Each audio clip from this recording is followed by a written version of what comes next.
বাংলা চাই, আমরা কেন প্রশাসন জবাব চাই, চলারাই চলবে, এখানে অধিকার লড়বে, জামাত শিবির রাজাকার, এই মুহূর্তে বাংলা চাই, চলারাই চলবে,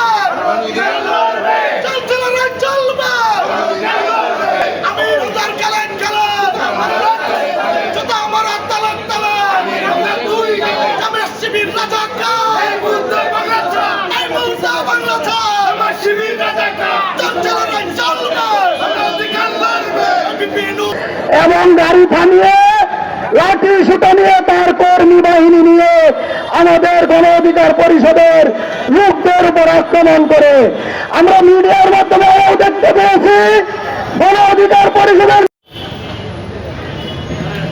এই আমির হামজা তিনি বলেছেন গণ অধিকার পরিষদের সভাপতি এবং সাধারণ সম্পাদক ছাড়া গণ অধিকার পরিষদে আর কেউ নেই।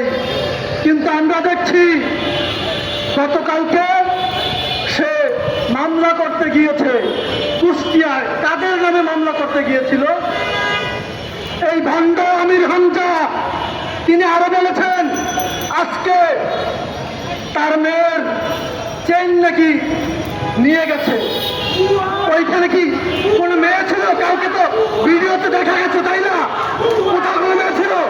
ওই ভণ্ড প্রতারক, ওই বুড়া আমির হামজা।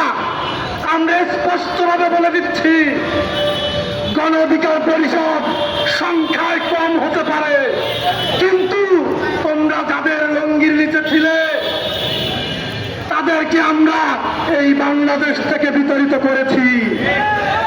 বেশি যদি পারো তাইলে তোমাদেরকেও তাদের মতো পাকিস্তানে পাঠিয়ে দেওয়া হবে। ধন্যবাদ সকলকে। যিনি বিগত দিনেও ওয়াজের মাহফিলে বসে কিভাবে মিথ্যাচার করেছে তা আপনারা সাংবাদিক ভাইরা সাক্ষী আছেন। আপনারা দেখেছেন